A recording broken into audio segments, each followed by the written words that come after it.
Okay,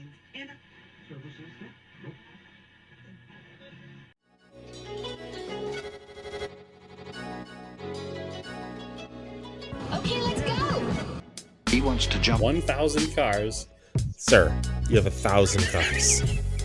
I don't think I'd attempt to try this stunt. Or we owe this horsepower to Uncle Sam. Too many cars. Car. Roses would be... Like I put my beer belly on it. If you can't immediately tell somebody how many cars you have. You'll really give those uppity yuppies something to think about. Stay on the bar. Don't go off the bar with your Bronco.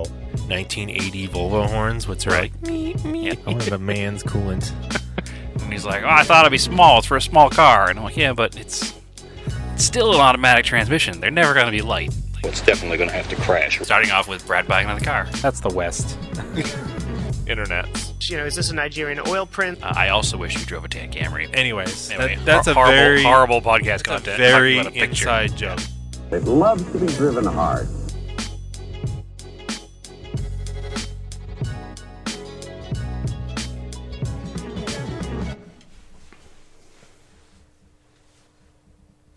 Welcome back to Auto Off Topic.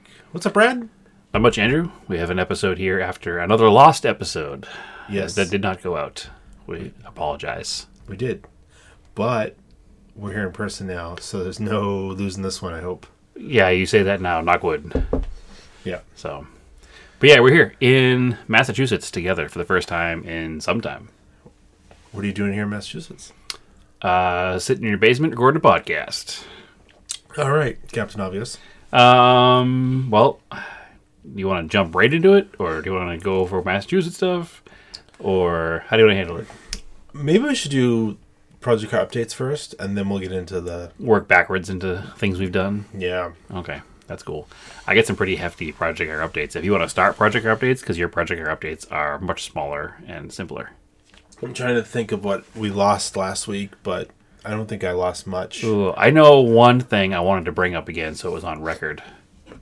I wanted to I wanted to harass some friends of the podcast who are podcasters as well. Frank and Chadwick over at the Another Pointless Automotive Podcast. They made, in my summation, the error of referring to Polar Seltzer as a knockoff version of, what's the big name brand? LaCroix. LaCroix. Knockoff LaCroix. Nope. And we both wanted to get out there as the unofficial podcast of Polar Seltzer and say that LaCroix is nothing but a cheap knockoff of Polar, is how it really is. That is accurate. Yeah. Polar dates back to the 1800s. Not biased at all. Not biased. Not because from Massachusetts, it's also the superior product. So, just wanted to get that out there, that we're fighting now. And we've been on their podcast, they've been on our podcast, but because of their opinions on Polar Seltzer we're not fighting. So, okay. Fair enough. they don't know that yet. Now they know that. So, it's on. We'll drink Polar together. Okay. So, we can squash this beef over a can of Polar. Okay. If they want. But at the moment, beef is not squashed and we're fighting. So, anyway. Project car updates, Andrew. What have you worked on? I think... I talked about the last podcast, before the last podcast, was I found used parts for the Volvo. Yes, and you went and got them. I went and got them. Yep. So I actually was able to go up to this guy's house in New Hampshire. He apparently was the eBay seller for a friend of his who parted out Volvos for many years. So he had he basically sold me all that he had left of 140 parts. Because the guy passed away, now he's just trying to get rid of what was left. But this stuff was hard to ship. So I ended up picking up a dashboard that wasn't cracked or anything. It's got some minor surface rust on it that can be cleaned up, but like no holes. Yep. Doesn't have the car currently has sheet metal screws holding a tack into it. And a bunch of holes in the lower dash drilled for all the random switches. And there are many switches in the car. Yeah. There's switches for fog lights, for the Auga horn. Yep. At one point, there was also a Cucaracha horn. Yep. There's some sort of auxiliary defogger in the back window, Yeah. and maybe some other stuff. Probably some of it's stereo related. There's a lot of switches in the car that need to go in the trash. So I got an upper and lower dash Okay, for like $25. that's wild. Yeah, not That's cut wild. up at all. Like it doesn't have this. The hole for the stereo has not been cut out. Yeah, it's wild. Like so cool. That doesn't happen. No, That doesn't happen. I'll do some minor cleanup of it, and it'll go right in. So So what you're saying is I definitely should have kept the Volvo. I mean I don't know if somebody in Phoenix would have a good dash, Yeah, maybe not. but he also had coupe seats. They're missing the very very bottom base. I'll have to figure that out. But pretty much have everything else. They're blue, but that'll work for now. Because you can buy the cloth kits or the vinyl kits. Which is wild. Yep. Now that I've learned that these Volvo 1 Series and 2 Series are just as supported as like an MGB as far as parts go. It surprised me how much stuff you can get. Yeah. And I always buy the wrong cars, apparently. they're missing the headrest, but you can also buy those. So it'll at least have the factory seats, which will look way better than the dumb seats that are in there. Yes. We theorized that those seats would look best on a sim rig. Yeah. Just That's about as good as they are. just sitting in them, just in the driveway, they're so hard. And like they're fake leather, and they're just also like, feel like they're made out of like cardboard. Yeah, they're pretty terrible. So Trash level seats. So that is all the stuff I think I got for that car. I actually had the Epco shift knob came in. So Excellent. that looks really cool. It's just a white, it's just a muscle car knob in the right thread pitch for the shift lever. With the right shift pattern embossed in the top. I didn't even have to adjust it. That is just a muscle car shift pattern. Yeah, it is. Same as my Camaro. It's probably the same shift knob in the Camaro, honestly. So, Yeah, and like that's cool. It's a little piece of Massachusetts in there. yeah, those are made here. They make all of the things that have the finish of a shift knob. So shift knobs, pool balls, and billiard balls. Billiard balls and bowling balls. And they make shift knobs out of billiard balls. Like not just 8 balls. Like you can get just like any number. Oh yeah, any number you want, any color, any number. Yep. So I have one of their shift knobs in my Starion. It's the 8-ball shift knob. So According to this little flyer that came with it, America's leading shift knob manufacturer. hey, listen, somebody's got to be, right. Shifting gears since 1952. That's a long time.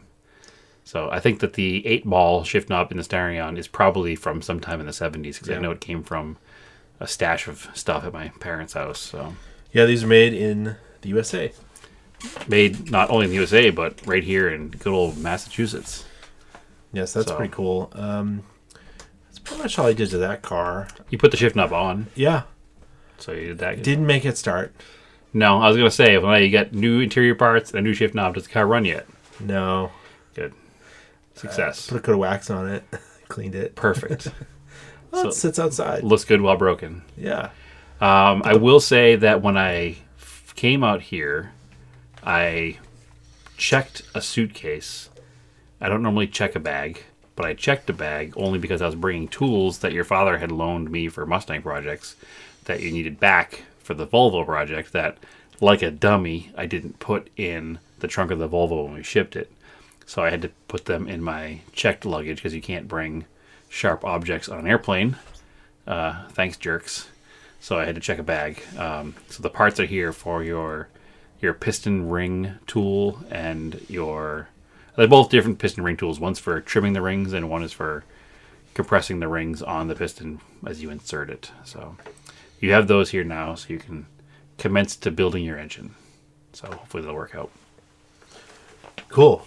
Yeah. What else? Oh, I put the plates on it with some rib nuts. My favorite thing too. I think you talked about that 2 weeks ago. Did I? I think so. All right. What else did I do? Oh, I actually, since we delayed here, missed a podcast. I was able to last night. Oh, excuse me. I put the bracket in that I had for the Gallant to hold the fuel pressure regulator. So I started that project. It's half installed. I got just basically mounted the fuel pressure regulator. It didn't, for whatever reason, the kit, even though it was a complete kit from STM, it came with a right angle fitting for the feed into the regulator that would put the hose pointed right at the intake manifold for some reason. So I don't know where they thought you were going to mount the fuel pressure regulator, but I looked at the way we had the one in the Talon mounted, and it's just straight in on the side. Do like a right angle off of the fuel rail, loop around the intake manifold on the firewall and into it. Okay. But yeah, my little trick there using the ignition or the fuel injector resistor bracket worked pretty well, because there was one bolt hole holding the brake lines on, and that fit underneath, and I put another riv nut in the top of the firewall right by the VIN plate, and the firewall is not exactly the same as the DSM. Close. It's very close. Yeah. So I put my favorite thing is Bolt Depot to get metric bolts, and they have spacers. So I just used a little 5mm spacer to help straighten it out. And when you look at it, it looks like factory, which is cool to me. I don't know if we have Bolt Depot in Phoenix, but I know the Ace Hardware near my house has a big selection of metric hardware. So, well, Bolt Depot is boltdepot.com. Okay, so you order online. Yeah. Okay. Just I never, when I'm doing a project like that, I usually want to run out and get the stuff. So I know that, I'm sure Ace Hardware here is the same, but Ace Hardware has the best, easy to selection of hardware, and they have all the metric sizes too. My malfunction is I will pre-order bolts before I start a project. I don't think it's a malfunction. I think my malfunction is not having the parts and starting the project. If we got to be honest about it, that's the malfunction. Yours is function, not malfunction. Yeah, I'm like, all right, I gotta pre-order all this stuff before I can start. I have a weird thing. I hate having to pause for not, it was annoying to me that I don't have that fitting, but it's just an AN fitting. I enjoy the pause because it's an excuse to stop for a minute, go out and get a coffee and the part, and come back. Okay. Yeah, it's like my version of an 80s or 90s work cigarette break that everybody took. I need that 15, 20 minutes to go out, grab a cup of coffee, grab a tool, grab a part, whatever I need, and come home. It's also convenient because I live in Phoenix, which Phoenix is, to its own detriment, a very easy place to run out and get things because the stores just repeat every 6 blocks. So within 6 blocks from my house, I have both an Ace Hardware with all of the hardware stuff, and I have a Harbor Freight. So if I need a stupid little tool, everything is a 10-minute round trip. So that's a little different here. Nothing is a 10-minute round trip here because of the way the roads are and the traffic is, and just... It's probably why I get everything ahead of time. It could be. It's really easy for me to get it in mid-project, though, so I don't mind as much. So... Yeah, I'm doing this in stages. This will bite me later on in my project car updates, as you'll hear. I get the regulator mounted. When I get the fitting, then I'll take the rail off. Because right now, technically, the car is still drivable. The regulator is just hanging on the You just have a glamour mod fuel pressure gauge. It's just to look the part. Yep. So you can hook a hose up to something else and have it run vacuum or something. Nobody will know. Yeah. So I'll finish that. I think I'm going to finish that, change the injectors out, make sure it runs all right. Then I'll, what do I want to do after that? I will rewire the fuel pump, make sure it runs all right. And then eventually I will swap the fuel pump for the better one. I'm trying to do it one at a time in case something goes funky.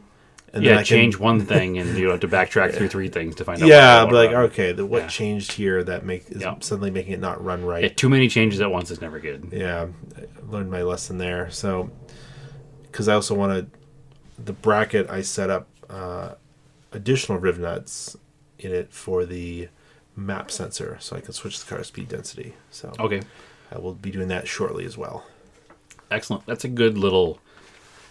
Those are good little nighttime tinker projects. None of those are huge take the car apart projects. No. Because you can access the fuel pump in that car pretty easily through the trunk, correct? Yep. Yeah. That's a huge bonus on those cars. That big access panel is great. So, awesome. Well, I look forward to the continued upgrades of the Colt. Yeah, I need to have it aligned too. I never aligned it after I did the suspension. Sure. So, get it over to its fast track. Well, I mean, you eyeballed it. It's aligned enough. It goes straight. Yeah, I want to have it lined up, and then it's the tires are on there for 2014, so it's due for new tires as well. Yeah, it's 10 years this year. Mm-hmm. It's wild. Because it doesn't feel like it was 10 years ago you put those tires on there. Didn't you put them on right before we took the car to Atlanta? Nope. August 2014, I got them. I thought those wheels didn't come until later on. Now that I'm thinking of it, I bought them for myself as a 30th birthday present. Yeah, that checks out because this year you are 10 years more than that. Yeah. Yeah. Okay. Yeah. Not yet, but in August you guys can give him a hard time because he's over the hill gang. So, yeah. I mean, at that rate... I'm at the crest of the hill. At that rate, you only have to buy, like, I don't know, 5 or 6 more sets of tires for it ever. So, Yeah. you'll be good. Yeah. Morbid, but I got my midlife true. crisis red sports car. Your Volvo, yes. Yeah, you failed that. You failed that test miserably. What the audience doesn't know is there's a certain Miata that's a red sports car that is, while technically not yours, I guess, yours enough that you can use it. So it also exists. But yeah, you're catching up there in numbers, Andrew. So unfortunately, I just had a birthday, and much like every year, I went up another year. So you're never going to actually catch me, but you're getting there. So anyway, that's cool. Any other project car stuff? No, it pretty much covers what I got going on. Okay. Well, I'm here in Massachusetts. So, therefore, I haven't done any project car stuff in Phoenix. But because I'm an absolute moron, I've lived here now since July of 19. So, I'm going on 5 years. Or June of 19, excuse me. In Phoenix. Yes, I'm not here. I've lived where I'm not right now. I lived in Phoenix since June of 19. And because I'm a big car dummy, which anybody listening to this is probably also a big car dummy, and it's why you listen to this, I still have cars here, which is also not a secret to anybody who's ever heard an episode of this show. I have the yellow 1974 Dodge Colt sedan, the 10,000 mile car that was junkyard bound that I rescued. It's still here in Massachusetts. So part of our reason for coming here was because I was here actually last May. Haven't been here since, which is weird. I came out here with the intention of swapping the original carburetor, which was giving me all kinds of problems, with a Weber, and making the car run off of an external fuel tank.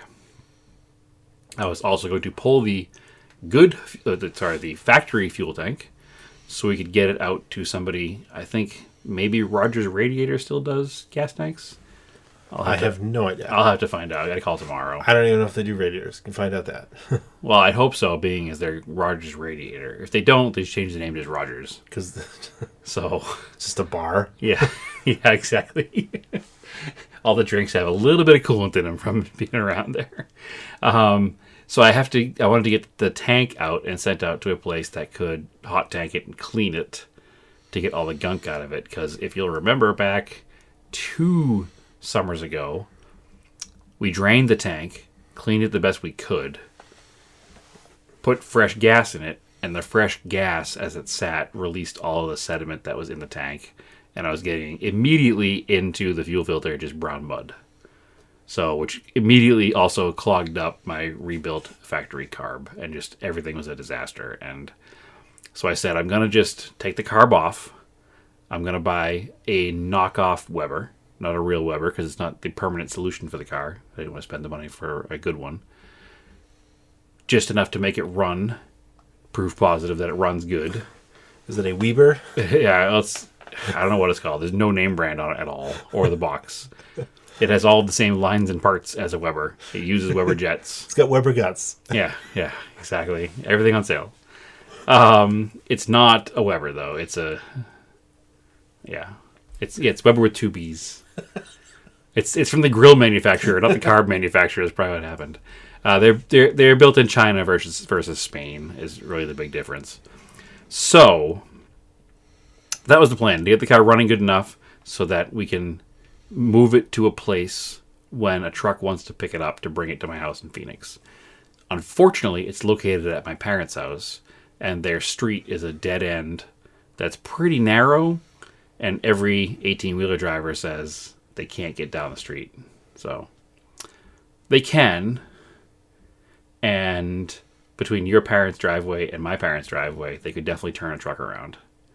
But they won't, is more the thing. So I wonder if our buddy Doran would. he might, but also when Doran picked up your Volvo in Phoenix, he was afraid that might be an issue because I live on a smaller street, Yeah. and he picked it up on a single-car trailer first. I assume he has one of those here, too, for that same purpose, but I don't know for a fact. So, anyway, he may get a call before, anyway, after the story is over. So, I get the carburetor. It's been here for over a year. It's just been sitting in a box waiting for me to come back and work on it. Carburetor's here. I don't know if you've ever put a Weber on a car. So the factory carb is obviously drilled to a bolt pattern to fit the factory exhaust manifold, intake manifold. So the Webers are a universal bolt pattern. So there's a two-piece, almost looks like aluminum spacers. The first one is to your car because it has the same bolt pattern as your intake manifold. And then it's drilled on top of that. So it has like these Allen-headed countersunk screws to go flush when it's tight. Then you put the universal Weber pattern on top of that, which the top of that one is drilled for. And you tighten that down to the adapter plate. And then you put studs in that universal Weber mount panel and put the carb down over that universal mount panel and put the nuts on the carb to hold the carb in place. So everything was going along swimmingly. I put it all together like that, lined everything up. The throttle linkage on the Colt is a solid rod. There's no cable. And when you push down on the pedal, the rod has like a hook on the end that pivots up and down. So the factory linkage for that has the same center shaft as the Weber. So I could take off the factory linkage from the factory Solex carb and put it on the new Weber and it would work, which is like, doesn't usually work out that way. No, I think the Volvo had linkages and it's been converted to cable. Right, you're going to go back to linkages probably because it makes more sense. Yeah, I'll in have that to car. find it. Yeah, I'm sure somebody has it. So somebody who's swapped out a non-factory engine has all that stuff lying around somewhere. So it's going to work out great. So I'm like, perfect. So I started getting all the lines ready to plumb everything in. And I started to bolt down the carb. And as I'm bolting down the carb, I bumped into, with the ratchet, the idle jet on the side of the carb. And it has a brass fitting that goes over to hold it in place. And just a slight little bump with the ratchet, and the thing shattered in half. So here, folks, is why I wish I had a hardware store around here that had something that would fit that, because nothing does. But also, I've now been bit by buying the cheap China part, because I'm sure if it was a real Spanish-made Weber, it wouldn't have snapped like that. There had to have been some sort of flaw in the casting of this cap, because I didn't hit it anywhere near hard enough for it to break. Absolutely not. My father was standing there watching me do it, and he's like, how did that just break? I was like, I don't know. It just did. That doesn't make any sense at all. So, unfortunately, nobody had one that could overnight to me. Amazon has a Weber jet kit that I could have gotten overnighted, but it does not have the correct ones in it. It has other Weber style jets, so it did not work. So, unfortunately, my entire goal for being here was to get this car running. It's now going to be another trip here. So, kind of a bummer. I took it all back apart again so that I could figure out how to get the broken part out of the carburetor. And I pulled it off. I spent all morning today out going to anything here that even resembles a speed shop, trying to find a part. Unfortunately, nobody had anything for me. So I'm going to have to give up, unfortunately. I'm going to put the carb back on the car because I can install that after the fact. So I'll put the carb on the car before I leave. I'll have the linkage all hooked up. I'll have all the lines hooked up. So all I have to do technically is just put this jet back in the side of the carb when I get back here. So this is unfortunate. But I don't want to give up. I'm still here for 2 more days. I can still get more stuff done. So today, it was pouring rain all day. But I was able to, with the assist of our friend Joey, get the car pushed into the garage and jack the back of the car up because I still want to get the tank out of the car. So get the car up in the air, put PD Blast on all of the hardware holding the tank in place. And then I was trying to remember if we ever had the tank out of the car, and we did not. And I can tell you how I found that out later, because it definitely did not. But I put PB Blast in all the bolts. Yep. And was ready to fight them. And got into the car, had my hammer ready to go to tap them to, break the rust crystals up. Had everything ready to get work on it. Put the wrench on it, and it just broke free. Every bolt. Like it was put on yesterday. Doesn't even make any sense. Okay. Yeah, the car's been sitting outside for 7 years. It's got some rust in places. Didn't even make sense. Came right out. So I was able to take off the filler neck, get that taken off, take the feed line off, the return line off, and then was trying to drop the tank. It couldn't get the tank to come down. Well, there were 3 vapor lines that come off the side of the tank. 2 of them go into this mystery metal box in the trunk that says Mitsubishi Electronics on the side. It's some sort of evap canister. And then one of them goes up to the top of the filler neck as like the shut off. The vent, yeah. But they're hard. They're at one point were probably pliable plastic. They're now rock solid rock plastic. And there was no way to get them to be bent enough to reach up inside and undo the clamps. So we had to actually chop those all up. But it's fine. I can just replace them with new lines later. And actually, probably don't even need to have the ones that go into the evap canister. Well, it'll just be smelly. You could just put like silicone hose. Yeah, so I'll probably just re-hose them with hose instead of hard line. Yeah. Obviously, the one that goes up to the vent needs to be in there. But I'll take care of that. So that's all. That's out of the car. Everything's good to go there. I have to call Rogers Radiator, see if they still do it. And if they don't, see if they have a recommendation for somebody who does. If I can't find somebody tomorrow, then I'll have to ask very nicely my friends who are maybe sitting in this room right now, or other friends or family. Yeah, Andrew's looking around right now for whoever's going to help me out. Yeah. Is there a mouse in my pocket? Or... if they can bring this fuel tank to someplace for me if I can't find a place tomorrow. But I feel like that's a pretty easy ask, so hopefully they can do that. So, tank's out of the car. Car's back on the ground. I pulled the trunk liner out, pulled everything out of the trunk, so I could follow these lines that go to the evap system to find out where they all go, find out how long they are, find out what I need, and realized how rusty the trunk floor is in the inside. Huh. Not holes, just heavy, heavy surface rust. So I took everything out, and the project for tomorrow is now to wire wheel the inside of the trunk floor and just POR it for now. Is the seal bad? Trunk lid? Trunk seal is bad. It was full of water. Yeah, unfortunately. So, and that predates me because when I first got the car, it was hitting the quarter panel. And if you remember, the trunk didn't quite close right. It was actually just zip tied shut. So for a long time before I got it, it was full of water. And now I have it. I fixed that quarter panel a couple of years ago. I'm sure you don't remember me talking about it, but I did. I don't.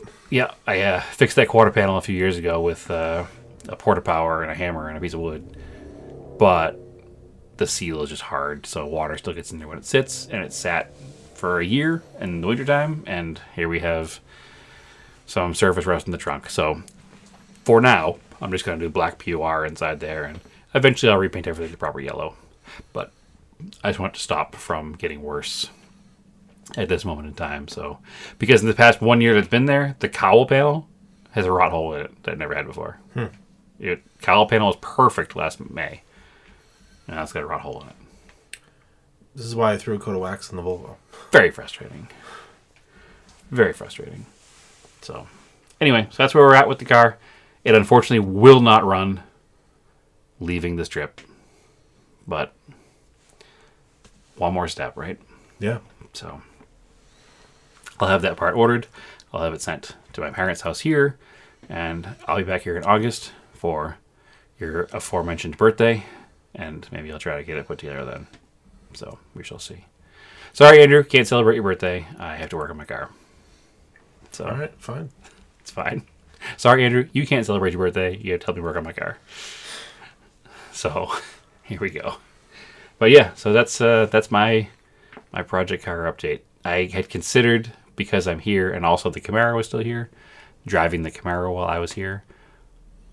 And I was going to buy a set of tires for it. And that was going to be huge news because I never have, and everybody gives me a hard time. But then I realized that I did not drive it last time I was here. Yeah. Which means it hasn't been driven for 2 years. Yeah.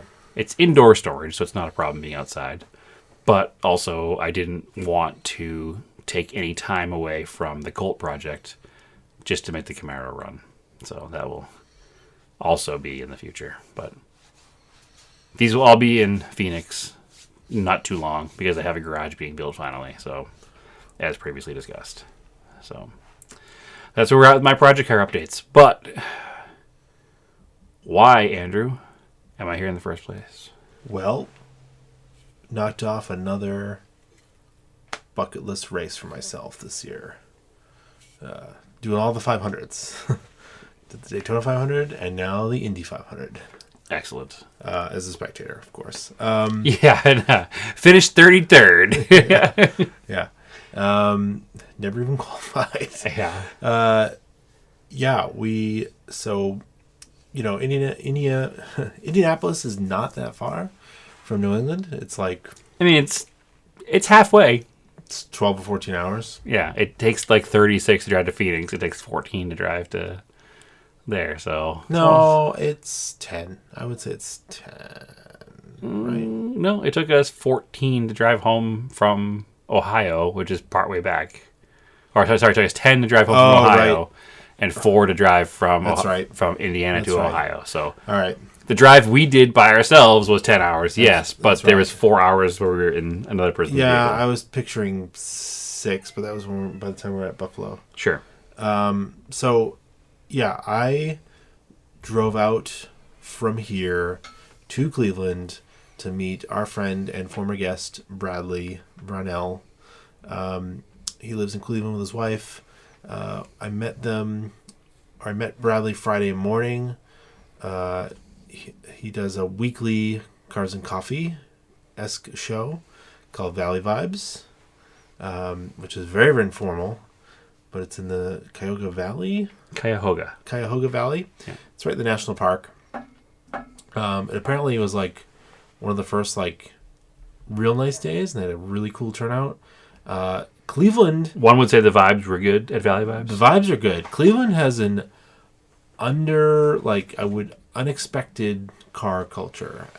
It's especially unexpected given the condition of the roads that are there. Yes, and that it's a Rust Belt area. Yeah. Well, But much like here, all the nice cars are hidden away, and unless you know the right people or go to the right place, that's when you see them. Like an early, like 91, 92 Diablo showed up. excuse me, it's my job to talk about supercars in this podcast. Yeah. Please stop talking about Lamborghinis and Ferraris. Of course, I drove the Volkswagen out because I actually Bradley was selling his sim racing setup because they're moving and he doesn't have space for it. So I wanted to bring the wagon. Maybe I would have driven something else, like maybe the G20. If it was just, I don't know. Probably it's still a wagon because we had to spend 10 hours in it getting home. And actually, I'm glad we did because when the downpours we hit on the way home. Man, that was some rain. Yeah, that car is I'm getting off topic here, of course, but that car is a ridiculous road trip car. Yep. Let me keep talking about Valley Vibes. I'll get to the car in a second. Valley Vibes. Cars at Valley Vibes. Diablos. The Diablos, but also the 4x4 Volvo 122 that sold on Bring a Trailer. Yep. It sold to somebody in Ohio. Yep. That car happened to show up, so I got to see that car up close. I talked to that guy really Which you've quick. seen that car up close before because it used to run at Lime Rock. I know you've looked at it with me back in the day. Maybe. But I don't it wasn't remember. all lettered up. It was just a white Volvo. Yeah, I don't remember. Yeah. So it's pretty cool. That car's got like a V20 swap. It's kind of weird. Like the shifter is up towards the dash, like mine is on the early cars, but they added like a pivot point towards the middle of the car. So the shifter is straight up and down off the center console. Yeah, but on like a Heim joint. Yeah, but runs a lever to the front. I can't imagine it works well. The car is not that nicely put together. It's neat. And even the owner was like, "Oh, they kind of messed it up here." It's been owned by a few people over the past few years. It was a former historic race car, which usually when you have a historic race car or a race car, things get kind of cobbled together sometimes to make them work. Yeah. So it was a former historic race car that was then converted for street use. So I think that there was some weird stuff that had been done to make it a race car that was undone in an interesting manner to make it a street car again. So yeah. So anyway, then there's a super cool like wide body 510 that was there. I forget what engine was in that, but I mean the car of the show for anybody who was a auto off topic Mitsubishi aficionado is probably Myron's car, right? yeah, the Flying Pug. Yeah. Yeah, that was a neat car. I didn't realize that the front. I mean, it makes sense. I think the fenders are fiberglass. You can see how wavy they are in person. Yeah, I'm sure they are. But yeah, there's a bunch of cool stuff there. It's definitely worth, if you're in the area, checking it out. That's every Friday, right? Every Friday. Yeah. And it's early, like 7 to like 9. It's kind of before like the park gets busy, despite what the park ranger was saying to us. Sure. But whatever. We were being nice, and he was just being weird. Yeah. We'll leave that one at that. So yeah, that was super cool. We met up with another mutual friend, Rick, from the Clutch Kick podcast back in the day. Yeah, that's a callback, because that podcast has not existed for at least 4 years. He was like, "Oh, I'm getting married on Friday. Do you want to come to my wedding?" I was like, "Okay." Yeah. So it was like, and Bradley officiated, and I was like the third guest. It was actually a very small. I mean, it was their unofficial official wedding. Apparently, they're planning something to go overseas. Were you not supposed to tell anybody this live? No, they needed. They posted needed this. They posted it, they needed it so they could go overseas. Okay. So they didn't want to spend a bunch of money on this wedding because they're Doing a big wedding. They're doing a big wedding overseas. So, hey, still cool you were there for that. yeah. Ate at a Michael Simon owned restaurant in Cleveland. He's a big Cleveland chef, Iron Chef.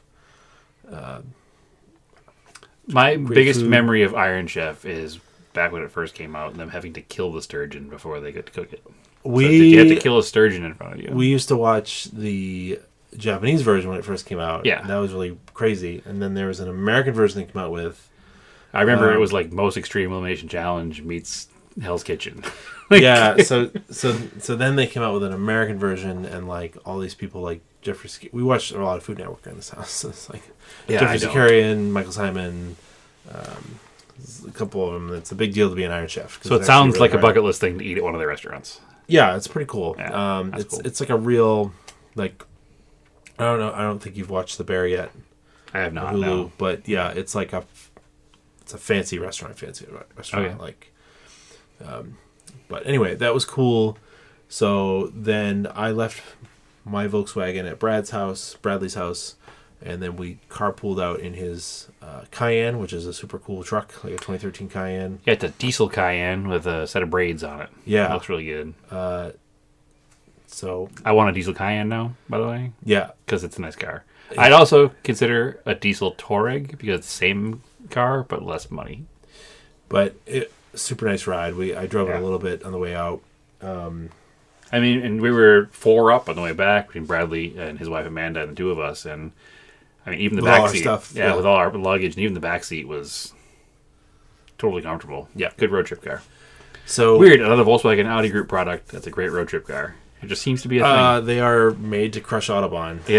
So we headed out to Indianapolis. We met you and Naomi, who flew into St. Louis. We flew into St. Louis, as an aside here, because tickets to Indianapolis were $700 each. On Indy weekend. On Indy Plus, the other markup was it was Indiana Pacers versus Celtics. It was that too, yes. So there was a ton of markup. Rental cars were not cheap. Flights were $700 each, one way per ticket. So it would be $1,400 just to get Go there. to Indianapolis. Not count, to Indianapolis of all places. Not counting the race ticket, not counting the hotels, not counting the rental car. So I shouldn't say we, I should say Naomi, because she's the brains behind this operation, started looking at other airports that were within what we call a reasonable driving distance. So St. Louis won because each individual one-way ticket was $100. So now we've spent $200 versus $1,400. We rented a car for an additional $230. So now we're into it for $430 instead of $1,400 just to get there. And we made a little mini vacation out of it ourselves, which I can touch on in a minute. But yeah, we flew to St. Louis. St. Louis, for those of you who are not geography-centric like myself, the middle of the country is all one big mystery to most of us. There's Boston, and there's Phoenix, and maybe we'll recognize LA, and everything else is just kind of the country. So, well, sorry for all of you other people out there. I teed you up there, so I was going to meet you in Indianapolis. How did you guys get to Indianapolis? What'd you do first? Oh, we rented a car. Yep. So we made a mini vacation out of this whole deal. And so a Rogue? Not a Rogue. Rogue adjacent. So once the decision was made to fly to St. Louis, we're like, what do you do in St. Louis? I was like, I don't know. You go look at a big metal arch. Eat barbecue. And you eat barbecue, I guess. I didn't know that was a thing. I was like, maybe we take in a Cubs game. Not a Cubs game. They were playing the Cubs. Maybe we take in a Cardinals game. That would be cool. Maybe we drive to Chicago, because Chicago's not that far away either. We could do some things. Or maybe we just drive straight to Indianapolis and we do stuff like go to the Indy Museum. Which is closed. Which was closed. For renovations. Yep. And go to the Auburn Cord Duesenberg Museum was a thought. But once we learned that you can go inside the big metal arch, which I did not know. Oh, yeah. I had no idea. I thought it was just a big giant structure. No, it's huge. I knew it was huge. I've driven past it on the interstate, but I've never been up close to it. And I didn't know you could go inside of it. It looks spindly from far away. Like, it doesn't look that big. It looks spindly from inside of it. So let me take a step back to the rental car first. We get to the rental car office. There's nobody in the office. It's just us and like another couple in front of us and like one other guy waiting for a rental car. So we're like, sweet. We Ubered over there. We get our paperwork all taken care of. He goes, all right, go around the corner. Somebody will meet you and walk you out to your car. So we go around the corner of the St. Louis Airport Enterprise office, and there's just this line of 35 people in front of us waiting for cars. Do you always use Enterprise? They were dead silent. No, we usually use Hertz. But Hertz didn't have any cars. That was the problem. We 99.9% of the time use Hertz. We did not use Hertz because they didn't have any cars. So anyway, we finally get this line of like 30 people. It took forever. And we get outside. The guy goes, all right, you guys have mid-sized SUV. I have some options for you. What car do you want from these choices? And our choices were Jeep Cherokee. Nope. Absolutely not. Nissan Rogue. Maybe. Okay. We do go with the Rogue around here. Or Hyundai Tucson. A Rogue choice. A Rogue choice. So it was a two-factor decision in taking the Hyundai Tucson. One, I'm not renting a Jeep Cherokee. Nope. They are terrible. Two, I've already had a Rogue. You've already had a Rogue. Three, this is kind of sometimes a rental car review podcast. Yep. And I hadn't had a Tucson. But also, a friend of mine, just 2 days before I took this trip, was like, hey, what do you think about a Kia, whatever the Kia version of the Tucson. Santa Fe? Maybe. Sorrento is the sedan. No. Sorrento's a sedan. Yeah, I think Sonata. It's a Hyundai. God, I don't even know. Anyway, whatever the Kia equivalent of the Hyundai Tucson was. And I was like, so I took a picture of it and I was like, hey, this is the same thing but a Hyundai. I'll drive it and see if you should buy one. So we had a Hyundai Tucson. My rental car review of the Hyundai Tucson is if you heard my rental car review of the Nissan Rogue, yeah, it applies to the Hyundai Tucson. Okay. There's nothing different about the car. All right. Nothing different. The only thing different is Hyundai has some sort of version of I don't want to say self-driving, but it does like the advanced cruise control. I think Nissan does too. Our Nissan didn't do it. Maybe it's a package didn't have. It's a higher level, but you'll get a better warranty out of a Kia. 10-year, 100,000 miles Or on the Hyundai, one. You whatever it can't. You're buying a brand new car.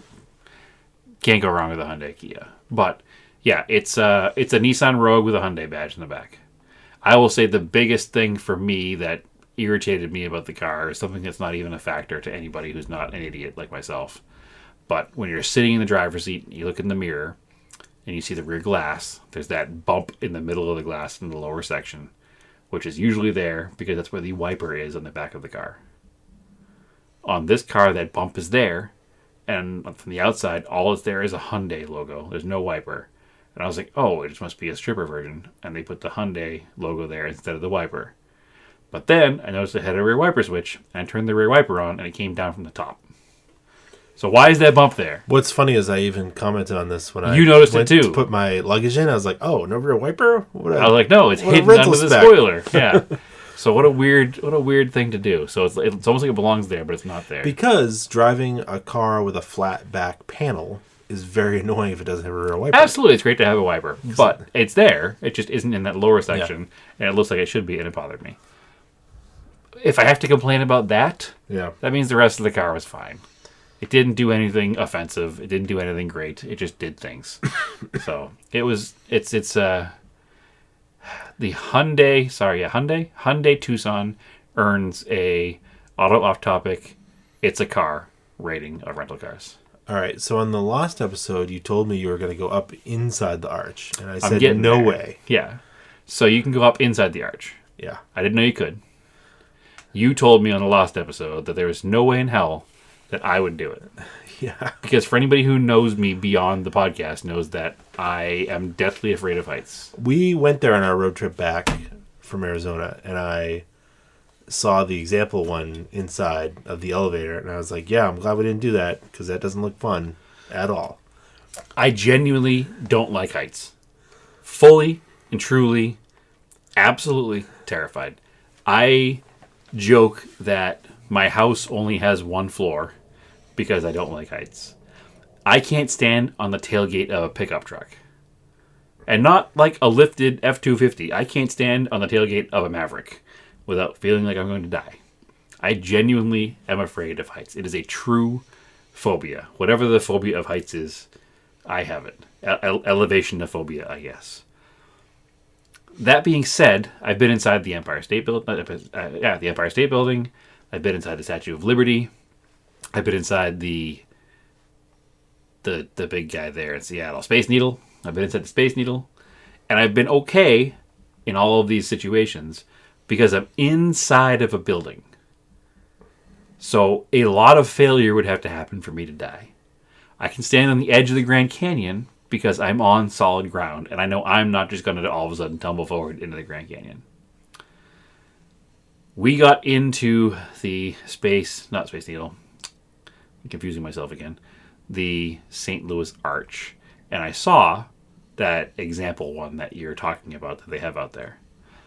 And I could only describe it as if you took a normal elevator, it divided it by 5. It had 5 individual elevators, size-wise. It's round. It has a round ceiling, and it has 5 seats inside. If it were square and not round, the interior would probably be 4 foot by 4 foot square with a 4 foot ceiling height. It's very small. You have to either know the people you're in there with or be comfortable enough with strangers because you're going to be in this pod as it climbs from, I guess, probably sea level or whatever. It climbs from the ground to 630 feet above the ground along an arch. Now, I don't know if you know anything about physics, Andrew, but if you just took an elevator car from the ground to the top of an arch, you would start vertically and you would end horizontally. Yeah, I think they rotate. They're like a cog railroad kind of thing. So they rotate. They have these wheels on the outside, and as you're going up, you feel this thing start to tip, and then it makes a clunk, and it rotates fast back to upright. Wait a minute, like snaps? A snap is an aggressive word. It makes a clunk. Like more so than like a Ferris wheel. If I'd ever been on a Ferris wheel, geez, I can tell you, but I've never been on a Ferris wheel because they absolutely terrify me. Yeah, sure, Ferris wheel, I guess. Maybe, honestly, if you're not afraid of heights, maybe it's not bad. I think it's actually continuous. I think it's kind of like a Ferris wheel, like where that chain is like continuous under the ground. It could be. I don't know. Absolutely terrifying. The door to get in it, you can't just walk through. You have to duck because the door is only about 3.5 to 4 feet tall. Ugh. So you get in this little pod, and you're in there as me and Naomi and 3 strangers. They group you and try to keep groups together as much as they can. Yeah. So I was only there with Naomi, so we were a group of 2. So this group of 3, it was a mother and I think that her children with her. They were adult children. They were probably 22 and 28. They weren't young. Were in this one pod, and they were friendly enough, so we were just kind of bantering back and forth the whole time. And we're going up this thing, and they're all looking at me, and they're all making fun of me because I can't look out the door because it has glass doors, so you can see inside the thing the whole way up, and you can look down as you're going up, and you can see. It's like, is it just dark in there? No, it's all lit in the outside. So you can see all the stainless inside. You can see all the inside. You can see the workstations, the maintenance stations. There's these like, do you remember? This is gonna be super probably specific to us because we went to the same high school. Do you remember the old teachers' desks that were like metal and they had like the ribbed metal strip along the top? Yeah. There's a bunch of those in there at each workstation that are just greasy and grimy and have obviously been worked on since the 60s. And there's just like parts and pieces and big tubes of grease and bottles of oils and giant pipe wrenches and like comically large tools just everywhere. Weird. And I looked at a couple of times to see that. But overall, I was like this. For those who are listening, I am looking at the ceiling, not paying attention to my surroundings. So obviously, we had gotten a bit of a rapport with these people before we went into the elevator. Because we kind of were grouped up together before. And they were all just kind of harassing me a bit as this was happening. But it's fine. I made it. I got out. Our tour guide had told us when we get to the top, the winds were gusting over 35 miles an hour. Yeah. So he said, at the ground. Yeah. So he said, you'll feel sway. No, thank you. He said, but don't worry. It's designed to move something like 18 inches back and forth, but it's only moving 1 inch in each direction. So 1 inch to the left, 1 inch to the right, you have about a 2-inch swing. And I was like, okay, that doesn't sound terrible bad. It is absolutely terrifying. It is one of the most frightening things I've ever done. And it's only because I'm sure that I am afraid of heights is why it was so terrifying, because they were small children who were fine. How big is it up the top? It's not big. The area you get to stand in, so were there 8 elevator cars with 5 people in each? So that's what, 40 people? Yeah. That were able to go up in this thing. And it was probably, you're almost at the peak. If you look at a picture of it, you can see the windows. And basically, the windows are they're like gun ports. They're like 8 inches tall by 14 inches wide. They're very small.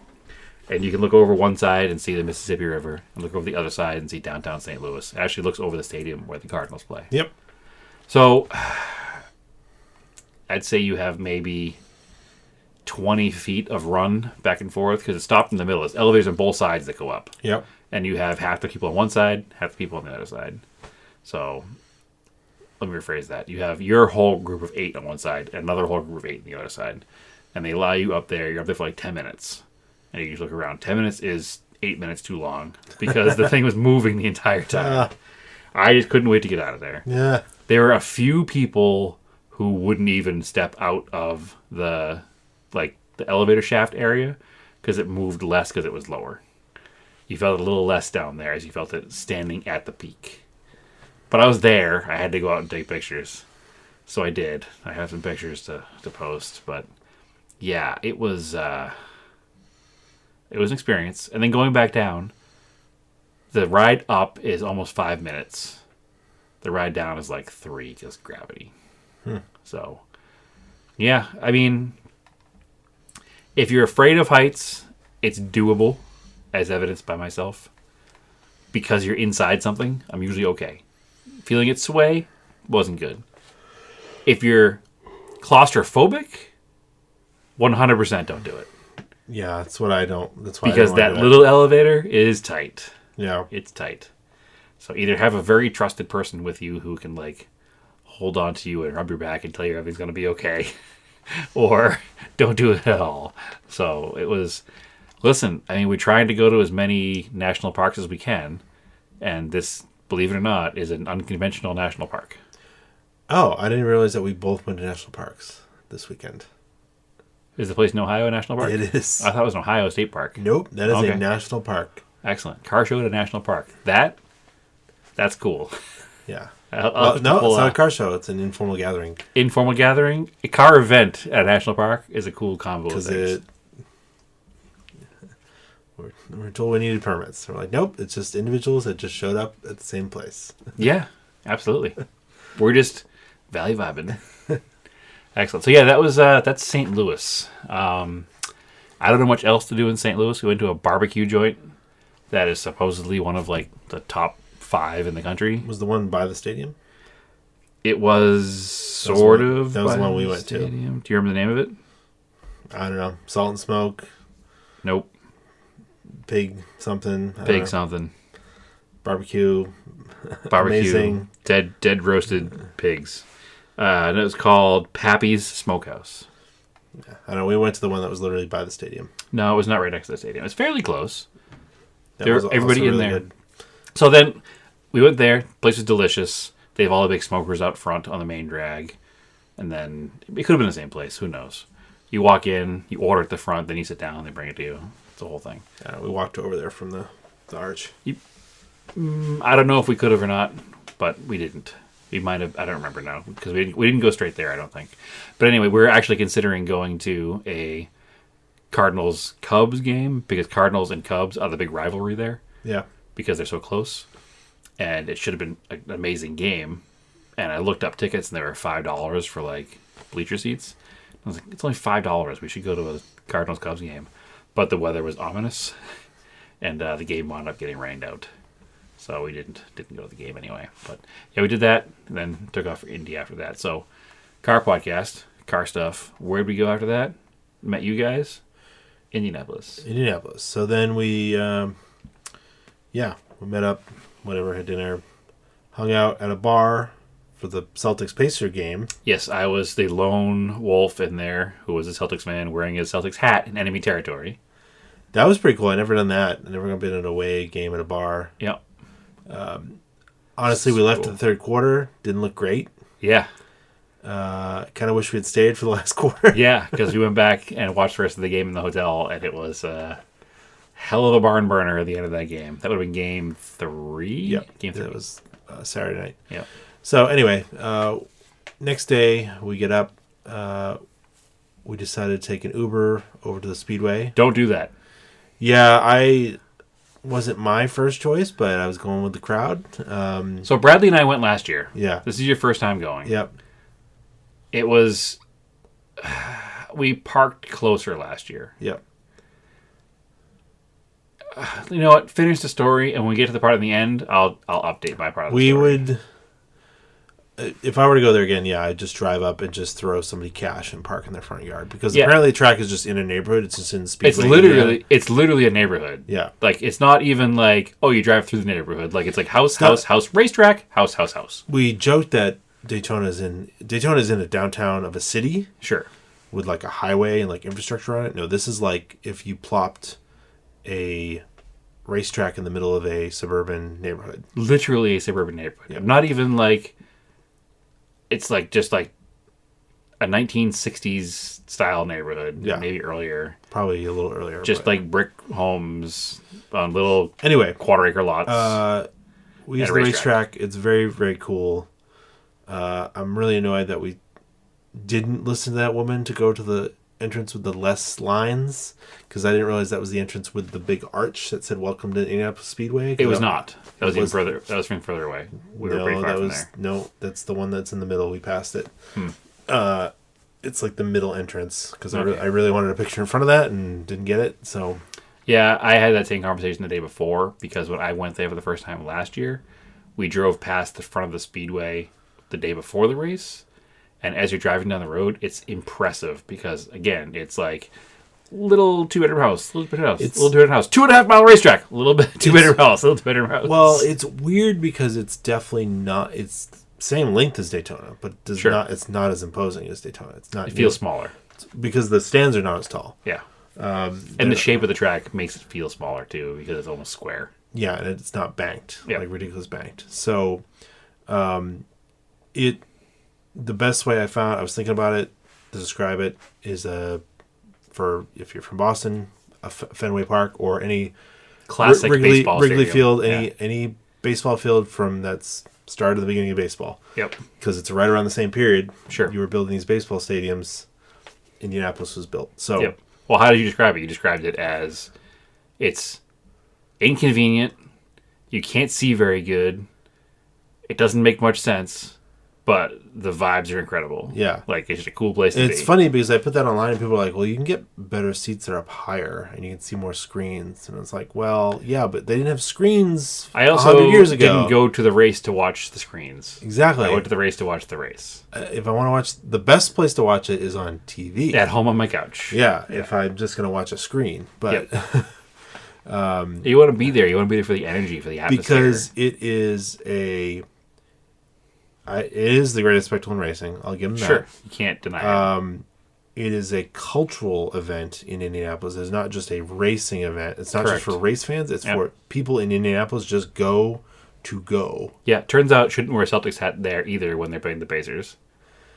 Yeah, but then those guys didn't stay for the rain delay. They just, they left. Left and Yeah. didn't come back because they lived locally or something. That was real weird to me.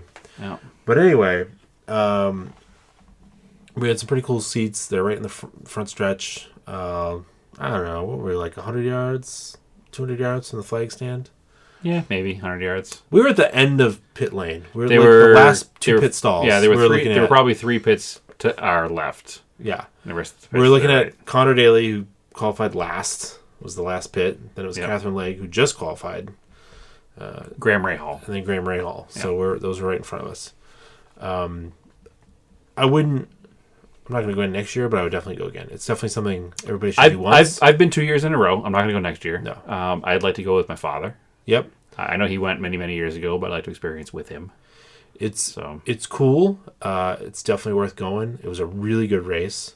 It was an amazing race. IndyCar puts on a good race. Yeah. Watching that now, doing my I'm thinking about going to races. I would like to go to Long Beach because I've never been there. Sure. Yeah, we kept talking about going to Long Beach this year. We didn't do it because I went to Indy and Daytona twice. and the Rolex 24. Yeah. So that's 3 races. Boom. Yeah. So let's next year. I don't want to. I've already been to Sebring. I don't really want to go to Sebring again. I do, but I don't. I want to go to someplace different. And the cool thing about Long Beach is there's like 4 or 5 different race series happening over the weekend. We can do IMSA. We can do IndyCar. Yep. Drift. And sometimes they do stadium trucks. I don't know if they do anymore. So, casual motorsports enjoyers, I think that's what we're going to try to do. I think it's a good way to, if people want to hang out with us, just go to a race. Yeah. That's a place we'll be. Yep. We can meet you. We've done that. A couple of people have done that with us. Yep. So, anyway, yeah, it's Indy 500, man. It's cool. It's crazy that it's 108 years old. Sure. It's the 108th running. It's actually older than that because they stopped for a few years for a couple of world wars. We watched Joseph Newgarden win. His 2nd year in a row. 2 in a row. I've been there twice. I've seen him win twice. Yeah. But he did not walk away with it by any means. Just to fast forward to the end of the race, the last, 15 laps? 10, 15 laps were back and forth. He and Pato O'Ward changed leads 10 times. There's a bunch of lead changes. Yeah. Kyle Larson was there trying to do the double. So that's the other thing we didn't talk about. There's a massive rain delay. Sure. 4-hour rain delay. We just hung out under the stands. Yeah. 'Cause we had Under nowhere the else to go. cement stands. We had 'cause nowhere you else to go. Couldn't hang out on the metal stands because it was lightning. So luckily they managed to get the race in.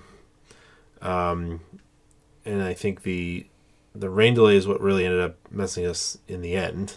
It messed us up in the end, which we'll get to in a minute, but it also messed up everybody because you're planning an event. So the town of Speedway, Indiana is a residence of 15,000 people. Yeah. The attendance of the race was 300,000 people. So when you go from 15,000 to 300,000 people, it's tough on your infrastructure. On top of that, they expect people to be there from the beginning of the race to the end of the race. Well, when you have a 4-hour rain delay, you have people there for an additional 4 hours that all want to eat food and drink beer. Oh, right. This is a great story. They ran out of food. Yeah, with like 25 laps to go. No, it was more 50 left. laps It was more. to go. It was probably a Probably solid an hour left. Solid hour of the race left, and they were out of food. So we're like, what is going on? Everybody's getting hungry. Like, we had snacks and stuff, but you wanted something substantial, right? So Naomi got up and disappeared, and all of us were like, where did Naomi go? She's been gone for like 20 minutes. Where's she going? She shows back up like after like 30 minutes with a box, like a case. Like, what is happening right now? Yeah, like a case of something, and we don't know what it is. And she comes up and she has individual plates for all of us of like substantial, like chicken fingers and like ribbon fries and like all kinds of stuff. And we're like, where did this come from? She's like, well, they weren't letting people out and back in. And I said, you're going to let me back in. And the guy said, no, I'm not. And she said, yes, you are. And he goes, why am I going to let you back in? And she goes, because there's no more food here. And people are hungry, and there are food vendors out there that have food. And he's like, well, it's not going to happen. She's like, just, you have a radio, call it and make it happen. So the guy actually called. He was like, hey, did we run out of food? And she hears it come back like, yep. And he goes, oh, okay. So he let her outside the thing. So she went out and bought food. And his problem was they couldn't security wand people coming back in. Yeah. So she went out to get food. And when she came back in through the gates, they actually had somebody. They had opened the gates back up and had put security guards there so they could wand people back in and out because they were now opened up. So people outside could get the food and come back in, which was pretty good. Because it's funny because initially they were letting people out and back in during the rain delay. Once the rain delay was over, they stopped that. So, but anyway, she came back and she had food for all of us as the hero of the day. That would not happen if you were at like the Boston Garden. No. Hey, listen. She's a pretty convincing lady sometimes. Midwest. She's a pretty convincing lady. But also, like, the security was pretty funny because, like, they wanted us all in. They checked our coolers, but they just, like, opened it and looked at it and like, oh, it's got stuff in it. And closed it. And we're like, cool, have a nice day. I just want to make sure there's no glass. And they're good with it. They wouldn't have been able to see any glass in the bottom of it anyway. He looked through the bottom of mine. No. Anyway. It's a cool race. Go see it. Yeah, it's a really good time. And I said it A lot of last history. year. Yeah, I said it last year. I don't get very emotional at a lot of things, but I teared up at the beginning of the race last year. Not as much this year, probably because we waited 4 hours for the start of the race. And I might have lost a little bit of the specialness, but if I were to go again, I would probably spend a little more money. I'd get a pit pass just for the history. Sure. I want to walk on the track. And this year the museum was closed. Yeah. So maybe 2026. We'll go again. We'll see. 25, 26. It's not 25. It's next year. 26. Yeah. It's a good time. They put on a good show. Where we had an issue was trying to get back to the hotel. Yeah, because we booked late, so we're far away. They had all the roads closed still. A bunch of roads closed. Midnight. Yeah. So Ubers couldn't get through. Now, again, town of 15,000. There's only so many Uber drivers in the area to begin with. You bring 300,000 people there trying to get an Uber. So we're like, we're going to be smart. We're going to walk somewhere within walking distance and get dinner. Wait for everything to die down a little bit. Then we're going to get our Uber and get back to the hotel. So the only thing that was within a reasonable walking distance, because we were in Indiana, was Applebee's. So we went to Applebee's. I don't care. It was really good. Absolutely. It was exactly what we needed at that moment in time. So we went to Applebee's. We spent about an hour and a half at Applebee's. And we're like, all right, great. Let's go outside, call the Uber, and get out of here. So you go outside. We're all trying to, one of us trying to call it Uber, and two of us trying to call it Ubers. And we're all trying to call it Ubers. It's not a fun game to win because the person that win had to pay for it. So yeah, also, and the upcharge for an Uber at that moment in time was like $130. It was $115, but it was an Uber XL for 6 people. Yeah, $115. Yeah. Plus, the kid that finally made it actually kept trying, so I gave him a good tip. Yeah, so, it was not a cheap ride home. Yeah. So it would have definitely been cheaper to drive our car there and pay the $20 to park in somebody's front yard. Absolutely. So, pro tip: park in somebody's front yard. Also, wouldn't have had to wait in the absolute torrential pouring rain because we were outside in the absolute torrential pouring rain for 2.5 hours. We didn't get wet though. Andrew says it never rained all day, but we didn't get wet. That's a not true statement. No, but we didn't get wet. I was definitely wet. So, and at the end, actually, you were wet at the end. You said at the end that you were wet, and you would concede that it was raining. Only at the end. At the end. So anyway, we stayed outside in the pouring rain, and I was wet and cold, and it was 2.5 hours, and we were getting legitimately nervous because at some point you're in rural Indiana, and there's nobody who's going to be Ubering after 1 a.m., and we're 20-something miles from our hotel with no car. And even the taxi cab we called couldn't come get us. But the dude did show up, hero status, brought us back to the hotel, and everything was good. So we're here today, existing in life and recording, not living on the side of the road in Indiana. So yeah, it's, man, it was a good race. And then because of the rain delay, Larson could not do his double because he actually left the end of the Indy 500, flew to Charlotte. Yep. And right as he got to Charlotte, there was a rain delay in the Coke 600, and they never restarted the race. Nope. It was kind of a weird, really weird, because it seemed like they were going to have the track dry around midnight, and they just were like, no, it's halfway. We're calling it like so it's too late or something. The weird thing about it is like it was there. Like, why did you wait until midnight when the track was almost dry to call it? Why didn't you call it 2 hours prior to that? Right. And, like, they didn't have... So, Indy actually has a curfew. They had to finish by 8 o'clock. 8 o'clock, yep. And they just got it in within, like, 15 minutes. But there's no curfew at the Coke 600. And they had lights. They would have run... Yeah, they could have run until the dawn. Yeah. It'd been fine. So, yeah, that was a little strange. We just kind of watched the highlights, and the only thing that was, like, really significant was the Byron pass in the AstroTurf. Yep. But, yeah, I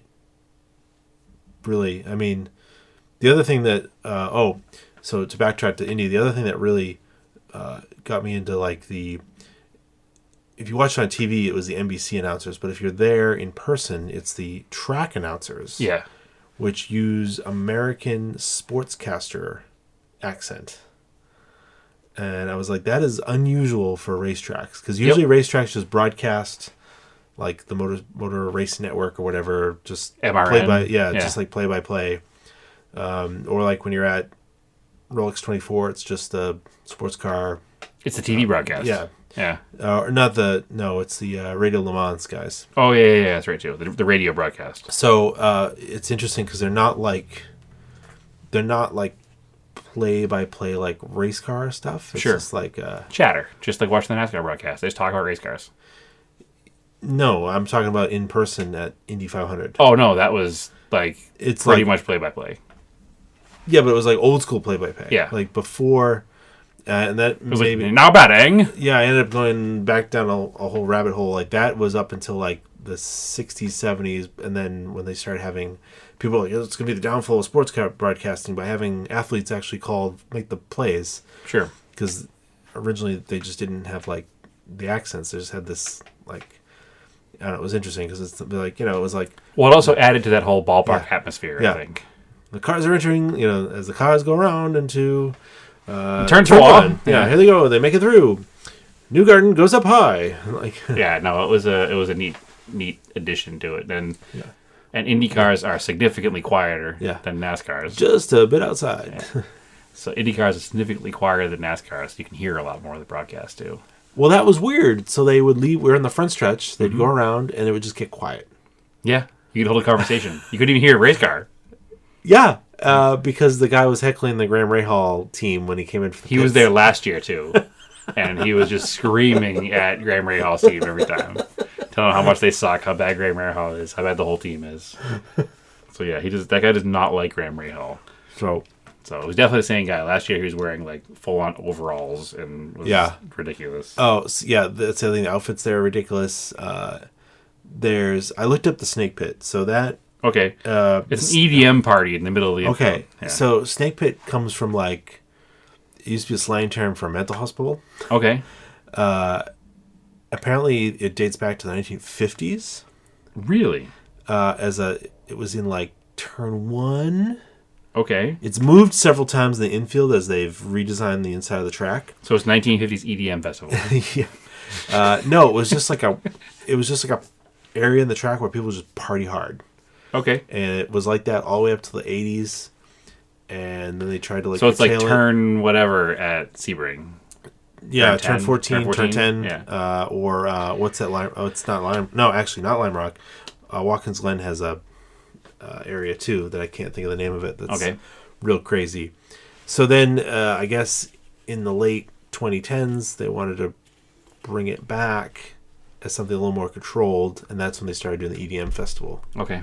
So it's wild that there's an EDM festival during the entire time that the race So is what going was on. really wild was during the rain delay. Yeah. Is all of the like IndyCar fans intermingled under the stands with the people who were there for the rave. Yeah. So it's like an old guy in overalls and a cowboy hat standing next to a girl in neon fishnets and a bikini with a boa around her. Yeah. And like, what is happening right now?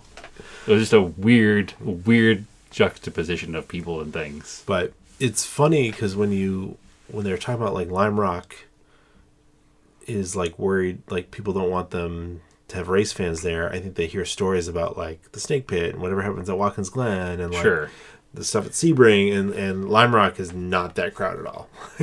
No, I mean there's some partying at Lime Rock. Not like this. Not like that. Even close. Some of the campers get a little wild overnight. Have you camped at Lime Rock? No. You gotta no. It gets a little loud. Maybe we should take you to Sebring. No, listen. I've seen the partying at Daytona. I've seen. I know it's not the same. I'm not saying it's the same, but I'm just saying that there is an element of people at Lime Rock that are there for a good time. It's just a smaller number of people. Because a smaller number of people at Lime Rock. Period. It's probably a similar percentage.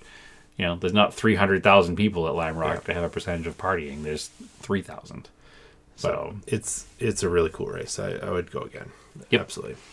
After 100%. hearing about it for many years growing up, like I mean, it's your duty as an American to go to the race. It's pretty cool. Yeah.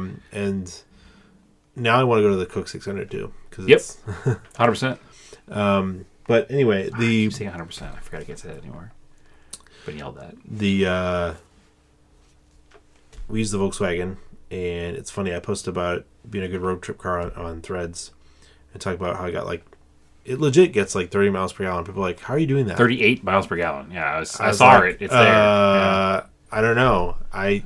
But we were talking about this on our long drive that I don't think people use cruise control. Yeah, no, because every car around us is always up and down, up and down. If up you and down. use cruise control, it is much more fuel efficient. Yep. And you just especially you don't need to keep accelerating to pass somebody that way. You don't need to constantly be on the throttle. You just let it ride. The little thing to hold the throttle steady. Now it's like electronic throttle, but even with cables, it's more precise than your foot doing it. But it's funny because I used to hear rumors when I was younger that using the cruise control uses more fuel. Nope. Because it's always on the gas. Nope. But it's not true. Not true at all. It's definitely more efficient. Like cruise. Windows up, AC on, cruise control, 38 miles per gallon. I don't. I saw it. Fuel. I saw it. It's there. And the car has minor things. It has an intake and a tune, which might help a little bit. Maybe. But I saw it. It's there. Don't lead foot it, I guess. Yeah. Oh, it's there. I saw the 38 on the road trip, so I can believe it. Yeah. Good times. So it's, again, I don't know. It's made for, it's an all-track, but really it's a good highway car. Yeah. Well, it's German. They're designed to run high speeds on very nice open roads. So. And with the rain we had coming back, I'm glad we had that car, actually. Yeah, it was a bit of a nightmare. It was biblical. It was biblical at the track, and then it was biblical on the way home. It might have even been the same storm cell. Maybe. We definitely hit 2 bands of it coming home. One while you were driving, and one was when I was driving. Yep. So, made it a little adventurous to get home, but we made it. yeah. So, But anyway, yeah, good times. anything else? I think that's it. All right, cool. So follow us Off Topic Podcast on Facebook, Off Topic on Threads. I'm Racing Anger on Threads and Instagram. I didn't really take that many pictures. I took some with my phone. I took a lot with film I have developed. I don't know. It wasn't like super, I don't know, photogenic there.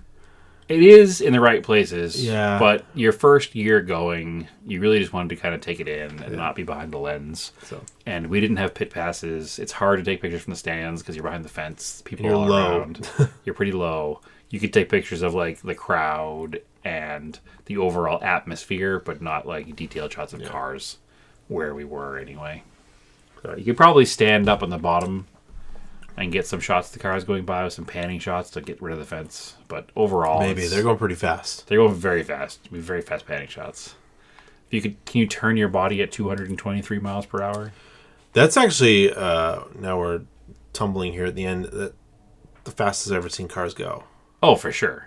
Yeah, for sure. Short of going to Bonneville. Well, I've been to NHRA drag racing, and they go faster there. But anyway, Brad, where can people find you? They can find me on Instagram at that's you, TSISS350. And they can find me on Threads at the same place, plus all the places that you said we can find the podcast. And that's about it. Oh, also check out the rally that's being organized. If you're in the Arizona area and have a vintage Japanese car, the AZ Rising Sun Rally with an E, you can find that on Instagram. I post a story to my page probably once a week with a link, so you can also see it there. So check that out if you're in that particular area. It's filling up pretty quick. We should have what cars are coming selected by the end of June. So if you're not signed up by the end of June, you're not going. So, all right, cool. As always, keep yours analog and aim for the roses.